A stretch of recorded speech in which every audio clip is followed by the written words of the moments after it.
तो भूमि विधि या land law LLB के सेमेस्टर्स में काफ़ी इंपॉर्टेंट पेपर माना जाता है और इसका एक क्वेश्चन है जो बेसिक नॉलेज के लिए हम सब के लिए भी ज़रूरी है और क्वेश्चन के लिए भी बहुत इंपॉर्टेंट है। Hello students, welcome back to my class. और आज का टॉपिक है ग्राम सभा क्या है। व्हाट इज़ ग्राम सभा। ग्राम सभा के कार्य और शक्तियों की विवेचना करना। What are the powers and functions of gram sabha. तो बेसिकली ग्राम सभा से रिलेटेड कोई भी क्वेश्चन पूछा जाएगा, आपको यही आंसर फॉर्मेट फॉलो करना है। और इसमें सिर्फ आंसर फॉर्मेट ही नहीं है, मैं कंसेप्ट भी क्लियर करूंगी कि स्टोरी की तरह कोशिश करूंगी कि आपको समझा दूं ग्राम सभा के बारे में, ताकि इससे रिलेटेड कोई भी क्वेश्चन आए तो आप इजी तरीके से लिख सको। तो सबसे पहले चलते हैं ग्राम सभा। तो जब पहली बार जुलाई 1952 ईस्वी को जमींदारी प्रथा की समाप्ति हुई, जैसा कि मैंने पिछली क्वेश्चन में आपको बताया, तो उस समय गांव में दो संस्था थी। एक था गांव सभा और एक था ग्राम पंचायत। ठीक। और दोनों ही अपनी अपनी जगह पे काम कर रही थी। दोनों की स्थापना उत्तर प्रदेश पंचायत राज अधिनियम 1947 के अंतर्गत हुई थी। बाद में जिन गांवों की आबादी 250 और उससे अधिक थी, ऐसे सभी गांवों में तो गांव सभा थी ही, लेकिन गांव सभा की एक कार्यकारिणी समिति भी काम कर रही थी जिसको गांव पंचायत कहते थे। और फिर ये हुआ कि उत्तर प्रदेश जमींदारी विनाश और भूमि व्यवस्था अधिनियम द्वारा गाँव में दो और संस्था की स्थापना कर दी गई, जिसका नाम रखा गया गाँव समाज और भूमि प्रबंधक समिति। तो बेसिकली क्या है कंसेप्ट इसमें कि 1 जुलाई 1952 को जमींदारी की समाप्ति हुई। उस समय में दो संस्था थी गांव में, एक तो गांव सभा थी और दूसरा गांव पंचायत थी। क्लियर। अब 250 से ज़्यादा आबादी वाले में गांव सभा काम कर ही रही थी, लेकिन एक कार्यकारी समिति भी काम कर रही थी। और बाद में दो और संस्था की स्थापना की गई, गांव समाज और भूमि प्रबंधक समिति। तो सभा, पंचायत, समाज और समिति, चार हो गया। तो अब क्या किया गया, 250 से अधिक आबादी वाले गांव में ये चार संस्थाएं हो गई, गांव सभा, गांव पंचायत, गांव समाज और भूमि प्रबंधक समिति।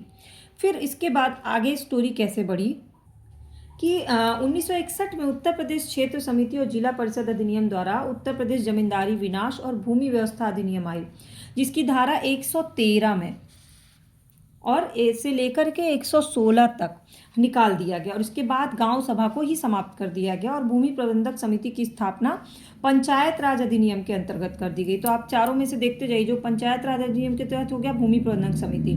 अब जो गांव सभा में जो भी भूमि गांव में निहित थी, वो गांव सभा की तरफ से किधर चली गई, इन लोग के पास आ गई। और फिर क्या हुआ, तीन संस्थाएं रह गई और तीनों की स्थापना कहाँ चली गई, पंचायत राज अधिनियम के अधीन हो गई। एक हट गया, अब तीन बचा। मतलब 2 से 4 हुए, 4 से 3 हुए, अब 3 बचा और तीनों ही किसके अधीन काम कर रहे हैं, पंचायत राज अधिनियम के अधीन। फिर आते हैं ग्राम सभा की स्थापना। तो ग्राम सभा की स्थापना उत्तर प्रदेश पंचायत राज अधिनियम 1947 का जो अधिनियम था, उसकी धारा 3 में ग्राम सभा की स्थापना का प्रावधान है। प्रावधान में कहा गया कि जिन गांवों की आबादी 250 से अधिक है उसमें एक ग्राम सभा होगी। क्लियर, ये मैंने पहले भी बताया। और ग्राम सभा की कार्यकारिणी समिति जो होगी उसको ग्राम पंचायत कहेंगे। जमींदारी उन्मूलन पे जो संपत्ति राज्य सरकार में निहित थी वो अब ग्राम सभा के पास होगी और इसका प्रबंधन, संरक्षण, नियंत्रण सब का भार भूमि प्रबंधक समिति को दे दिया गया। तो बेसिकली ये आबादी पे डिपेंडेंट था कि आबादी 250 से कम थी अगर, और तो एक या दो गांव मिला करके ग्राम सभा बनाया गया, क्योंकि कोई कोई गांव थे जहां 100 की आबादी है, तो 2-3 गांवों को मिला करके ग्राम सभा बना दिया गया। जहां ऑलरेडी 250 है आबादी, वहां पे ग्राम सभा पहले से ही बना दी गई थी।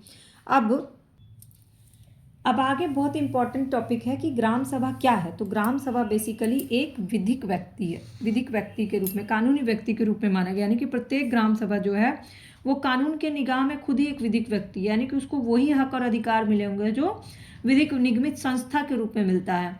उसको सारे उत्तराधिकार, मोहर, सब कुछ वैसे ही मिला। फिर लेकिन अब ग्राम सभा की सदस्यता कैसे होगी, तो ग्राम सभा के सदस्य वो सभी लोग माने जाएंगे जिसकी आयु क्या होगी, 18 वर्ष से ऊपर की होगी, जिसका नाम जो है वो मतदाता सूची में होगा, जिसको मतदान का अधिकार होगा। ग्राम सभा में एक ग्राम का प्रधान होगा जो मतदान द्वारा चुना जाएगा, और चुनाव जो होगी जिसको चुना जाएगा उसकी उम्र 30 से कम नहीं होनी चाहिए, ये कंडीशन रखी गई। चुनाव हर 5 साल पे होगा, उससे पहले भी उसको हटाया जा सकता है, लेकिन जो पूर्व प्रधान है जब वो प्रधान बन जाएगा तब तक उप प्रधान रहता है। बाद में उप प्रधान के पद को समाप्त कर दिया गया। तो ग्राम पंचायत का एक प्रधान होगा, उसका एक अध्यक्ष होगा, बाकी चीज़ें उप प्रधान वाला पद हटा दिया गया। फिर धारा 12 जो है, 9 से 12 टोटल यही इसी से रिलेटेड है, सदस्यता से ही रिलेटेड है। वो कहता है कि जब प्रधान का पद मृत्यु से या किसी कारण से हटाया जाए, या वो त्याग पत्र दे दे और खाली हो जाता है, वो बीमार पड़ जाता है या किसी कारण से काम करने में असमर्थ होता है, कर्तव्य का निर्वहन नहीं कर पाता है, तो क्या होगा, तो उसकी जगह किसी अन्य सदस्य को तब तक टेम्परेरी रखा जाएगा ताकि उसकी जगह जो है वो खाली ना हो।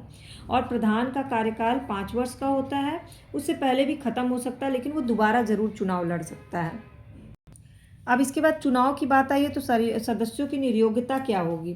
तो ये पंचायत उसी अधिनियम में कहा गया, एक नया अध्याय जोड़ा गया नियोग्यता से संबंधित, कि उसको वेतन पाएगा, वो काम करेगा, केंद्र सरकार और राज्य सरकार के स्थानीय निकाय। तो उसका पहला टर्मिनोलॉजी होना चाहिए कि वो केंद्र सरकार या राज्य सरकार की किसी लाभ के पद पे नहीं होना चाहिए, तो ही वो ग्राम सभा का प्रधान बन पाएगा। दूसरा, कि वो दिवालिया ना हो, पागल ना हो, नैतिक रूप से किसी अपराध में ना दोष सिद्ध हुआ हो, जेल ना गया हो, और उसको 3 मास की मतलब किसी तरह से सज़ा ना मिली हो, और उसका कोई कर या टैक्स बकाया ना हो, चुनाव के समय कोई अपराध ना किया हो, ड्रग्स का एडिक्टेड ना हो।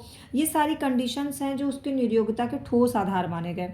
और फिर बाद में संशोधन के बाद ग्राम सभा का नाम बदल के ग्राम सभा हो गया। पहले जो गांव सभा थी, अब उसका नाम बदल के क्या हो गया, ग्राम सभा हो गया। कब, 1994 में। और सदस्य संख्या कितनी बढ़ा दी गई, जो पहले 250 था अब हो गया 1000, यानी 1000 से ऊपर जो सदस्य जिस गांव में होंगे वहां पे ग्राम सभा होगी, और यही सारा चुनाव होगा, मतदान होगा पंचायत का। ठीक, अब है कि ग्राम सभा के कार्य और शक्ति क्या है।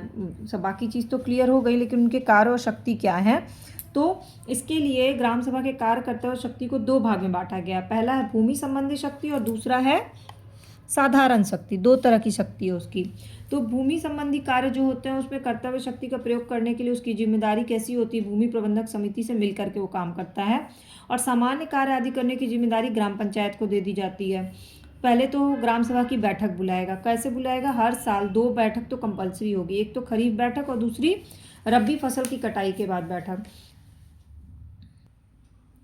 दूसरा है कि वो ग्राम पंचायत को सिफारिश और सुझाव देगा। तीसरा है कि लेखों का जो भी फसल है उसका पूरा वित्तीय वर्ष का लेख तैयार कराएगा, और अंतिम लेखा को ही क्लियर करेगा। तो चौथा है कि जितने भी विकास कार्यक्रम है चालू वित्तीय वर्ष के दौरान, उस विकास कार्यक्रम की रिपोर्ट तैयार करना। पांचवा है कि लोगों के बीच एकता और समन्वय बढ़ाने की कोशिश करेगा। छठा है कि वो पौध शिक्षा भी कार्यक्रम चलाएगा। और सातवां, सामुदायिक कल्याण कार्यक्रमों, स्वैच्छिक श्रम, अंशदान, ये सब का काम करेगा। तो बेसिकली गांव के विकास से संबंधित जो भी योजना होगी वो सब किसके हाथ में है, ग्राम सभा के हाथ में है। तो अब आपको ग्राम सभा क्लियर हुआ। बहुत सिंपल तरीके से ये ग्राम सभा क्लियर हो गया कि कहाँ से शुरू करेंगे। शुरू में 4 जो है वो जमींदारी की समाप्ति 1952 में, तो तब 2 संस्था थी, गांव सभा और ग्राम पंचायत। बाद में 4 हो गई, गांव समाज और भूमि प्रबंधन समिति। 250 से अधिक आबादी वालों में 4 संस्थाएं थी। बाद में धारा 113 से 116 लाया गया, जिसमें गांव समाज को एक को हटा दिया गया और अब 3 संस्था हो गई। फिर उसकी स्थापना हुई 1947 के अधिनियम में, धारा 3 में इसकी स्थापना की गई, जिसका नाम अब ग्राम सभा हो गया।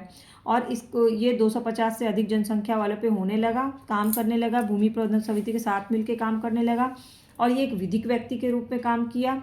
फिर ग्राम सभा की सदस्यता के लिए अलग अलग शर्तें हैं, जैसे उसका उम्र क्या होना चाहिए, मतदाता सूची में मत देने का अधिकार, उप प्रधान का पद समाप्त किया गया, फिर कैसे उसको हटाया जा सकता है पद से, फिर सदस्यों की नियोग्यता क्या क्या होनी चाहिए, उसका उम्र कितना हो, पागल ना हो, दिवालिया ना हो, दुराचरण ना किया हो, ये सारी चीज़ें डिसाइड की गई।